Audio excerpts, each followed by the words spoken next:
Новый детский сад в микрорайоне Коч-Панчит на 270 мест открыли в апреле 2023 года. Всего на его строительство было израсходовано более 446 миллионов рублей, как республиканских, так и федеральных. На сегодня в детском саду порядка сотни свободных мест. Региональному министерству образования и администрации города КСП поручило использовать учреждение в полную мощность. Были претензии и к службе единого заказчика по качеству выполненных строительных работ. Привлекали мы независимого эксперта по данной проверке.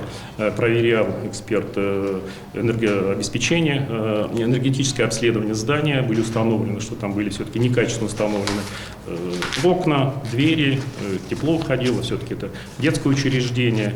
Ну и плюс моменты были протечки, в том числе непосредственно чаша бассейна. Тоже эти моменты всему указали.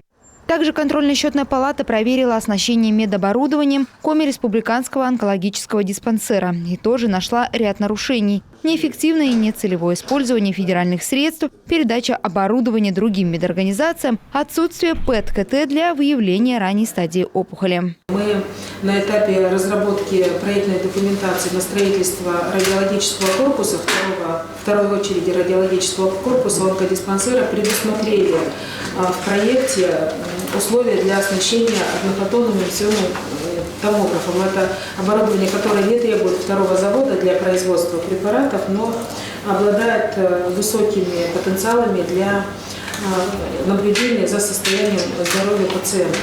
К слову, строительство корпуса не вошло в адресную инвестиционную программу региона, а потому этот вопрос на время отложен. Всего контрольно-счетная палата региона за квартал провела 4 проверки. По всем выставлены представления. Часть нарушений исправлены. В декабре на сессии мы будем тоже на 2024 год делать перечень мероприятий, которые будут проверять контрольно-счетная палата, делаем мы, правительство республики и прокуратура.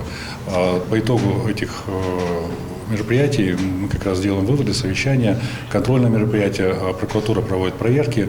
У нас в этом году было 16 мероприятий проверочных, плюс небольшие контрольные мероприятия. Направления проверки на следующий год уже определены. Это жилищно-коммунальное хозяйство, переселение из ветхого аварийного жилья и сельское хозяйство. Дарья Волокжанина, Алексей Паршуков, телеканал Юрган.